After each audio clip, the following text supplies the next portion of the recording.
لو کان عرضا قریبا، اگر کوئی مال قریب ہوتا، کوئی ماٹھی سی کوئی آرمی ہوتی، اس سے جنگ کرنی ہوتی اور مال غنیمت بہت زیادہ ہوتا،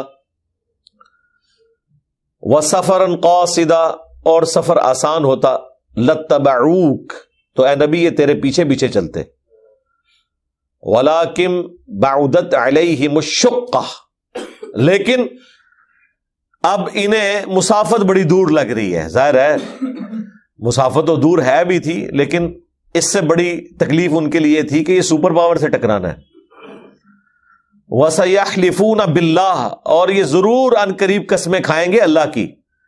لَوْ اسْتَطَعْنَا، اگر ہمارے اندر کوئی طاقت موجود ہوتی، کوئی تیاری ہوتی، ہمارے پاس بھی اچھے گھوڑے ہوتے، مال ہوتا، تو کوئی یار سنو میں تو تواڈے اگے ہونا سی، یہ چنڈا میں ہی چکنا سی.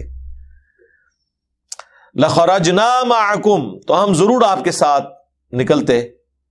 یہلکون انفسہم، اللہ تعالیٰ نے اس پہ ورڈکٹ دیا، یہ اپنے آپ کو ہلاک کر رہے ہیں. یہ جو آ کے قسمیں کھا کھا کے جھوٹی جہاد سے بھاگنے کی کوشش کر رہے ہیں، تو یہ آپ کا کیا نقصان کر رہے ہیں؟ اپنی آخرت برباد کر رہے ہیں. واللہ یعلم انہم لکاذبون، اور اللہ تعالی جانتا ہے کہ یہ ضرور جھوٹ بول رہے ہیں. لیکن وہی بات جو نبی علیہ السلام کے اندر ایک شفقت کا پہلو تھا، نرمی کا پہلو تھا. آپ کو آگے کوئی بہانہ کرتا تھا کہ یا رسول اللہ میری بیوی بیمار ہے، حضور کہتے چلو ٹھیک ہے. کوئی کہتا تھا میری صحت ٹھیک نہیں ہے، مختلف بہانے آ کے لگاتے تھے. اس میں 3 صحابہ کا واقعہ بھی ہے، وہ اینڈ پہ آئے گا. اسی کی وجہ سے سورہ توبہ ہے، اس کا نام ہے، ان کی توبہ قبول ہوئی تھی. وہ بخاری مسلم میں بڑا تفصیلی کعب ابن مالک، ہائے ہائے ہائے، ان کا واقعہ وہ انشاءاللہ جب آئے گا تو میں بیان کروں گا. بہرحال نبی علیہ السلام لوگوں کے بہانے بھی قبول کر رہے تھے، انہیں جانے بھی دے رہے تھے. اب وہ اگلی آیات انشاءاللہ ہم اگلی دفعہ کور کریں گے کہ اللہ تعالیٰ نے پھر نبی علیہ السلام کو کہا کہ اللہ آپ کو معاف کرے، آپ کیوں ان کو جانے دے رہے ہیں. یعنی پتہ تو حضور کو بھی تھا، ہمیں فیس ریڈنگ سے پتہ چل جاتا ہے کون بہانے کر رہا ہے اور کون پھر جس کا اتنا ایکسپیرینس ہو دعوت کے حوالے سے، اتنی تکلیف اس نے اٹھائی ہوئی ہو، اسے نہیں پتہ چلتا ہوگا کہ یہ بہانے کر رہا ہے، کہانیاں کروا رہا ہے. لیکن آپ کی شفقت تھی. اور اس کا بھی ذکر قرآن میں پھر اللہ تعالیٰ آگے چل کے کرے گا کہ منافقین کہتے ہیں کہ یہ نبی تو نرا کان ہی ہے. یعنی کان جیسے نا، کان ایک انسٹرومنٹ ہے، بات سنتا ہے، کوئی ڈیسیژن نہیں کر سکتا جب تک عقل ساتھ نہ ہو.